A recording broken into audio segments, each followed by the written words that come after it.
bikin Abah Anies cemberut.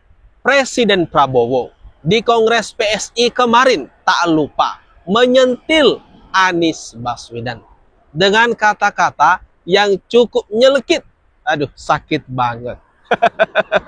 Ini gimana menurut kalian nanti, teman-teman? Mari kita tonton. Udah capek, utang banyak, nggak menang,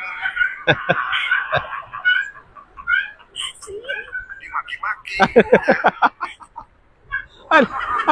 ada ini Abah Anies makin cemberut kalau melihat pidato Presiden Prabowo ini. Yakin dah, teman-teman, Pak Prabowo sindir Anies, capek, hutang banyak, nggak menang, dimaki-maki. Keren kalimatnya Pak Prabowo. Aduh, gimana nih menurut anak-anak Abah?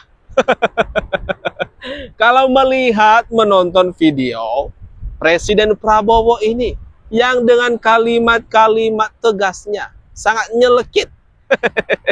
Sakit. Tetapkannya si Riza Khalid ini jadi tersangka, kira-kira nih bakal ada narasi kriminalisasi nggak ya?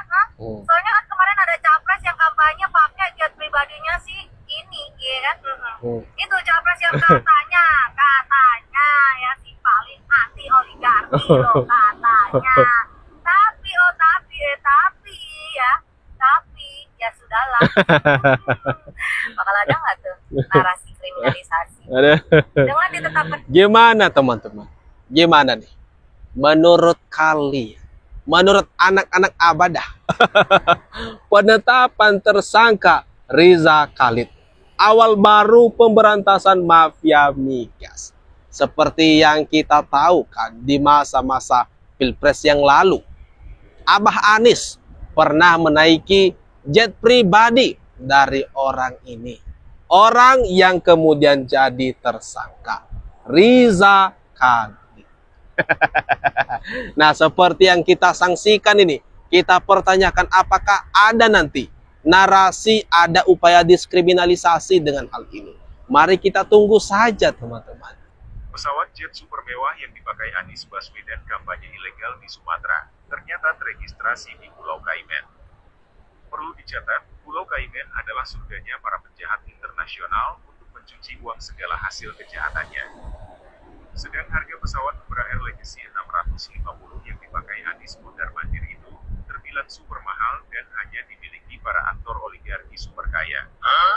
Aduh, ini aduh, gimana nih, teman-teman? Fakta ini tentu sangat bertentangan dengan narasi pencitraan yang disebar para buzzer Anies Baswedan. Padahal, para buzzer Anies sejak lama selalu mencitrakan Anies sebagai tokoh yang anti-oligarki. Dengan narasi anti-oligarki yang berbusa-busa, Anies ingin dicitrakan sebagai tokoh yang paling berpihak pada rakyat. Yang menyedihkan, Refli Harun, mantan komisaris BUMN yang dipecat Erick Thohir, juga ikut jadi pendukung buzzer saat mencitrakan Anies sebagai tokoh anti-oligarki. Tak hanya itu, Refli Harun juga menggandeng tokoh-tokoh pendukung khilafah demi membangun citra Anies. Dukungan ke Anies dan RR menguat karena keduanya anti oligarki dan cerdas. Ada. Anti oligarki tapi tapi kok gini, teman-teman? Tapi kok gini? Wah, ini gimana nih? Gimana nih para anak-anak Abah, buzzernya Anies Baswedan, juga Refli Harun dan orang-orang lah simpatisan Anies Baswedan mengenai hal ini. Gimana ya pembelaan mereka? Bagaimana caranya mereka membela Abah Anies? Yang katanya toh itu Anies anti oligarki dan berpihak betul kepada rakyat kecil. Tapi gimana ya melihat yang ini, kok rasa-rasanya kok berbanding terbalik gitu. Namun citra bohong-bohongan soal Anies anti-oligarki yang dibangun para buzzer bersama Refli Harun tersebut akhirnya dibongkar Anies sendiri. Tak aneh, saat Anies mondar-mandir naik jet mewah super mahal, para netizen sangat gaduh. Sebab hanya para aktor oligarki yang bisa punya jet mewah. Bahkan Anies dianggap tak lebih hanya sebagai boneka oligarki Wah, saja. wah. Nah, ini ya teman-teman ya. Ini Anies Baswedan menaiki jet pribadi. Aduh, ini gimana ya cara ngebela? Gimana bantahan atau klarifikasi dari Anies Baswedan mengenai hal ini? Bisakah dia membela diri? Mari kita tunggu.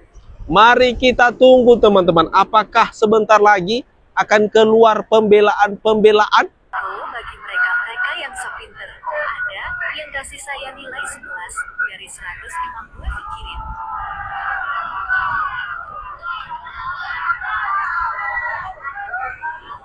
Bagi mereka-mereka yang sok pintar, ada yang mau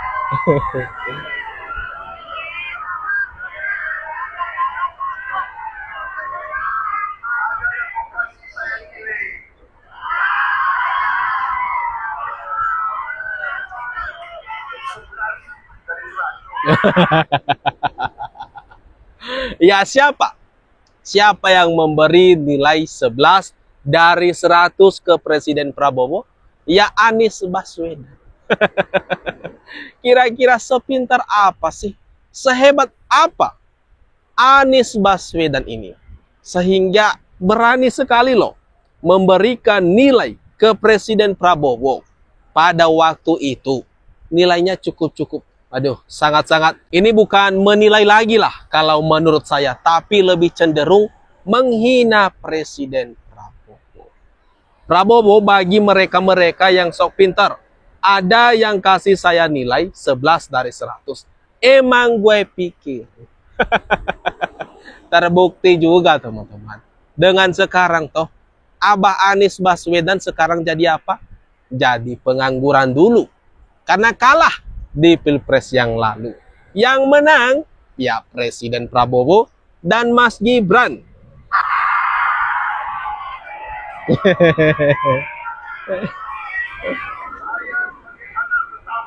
Saya jawab, emang mau dikirim.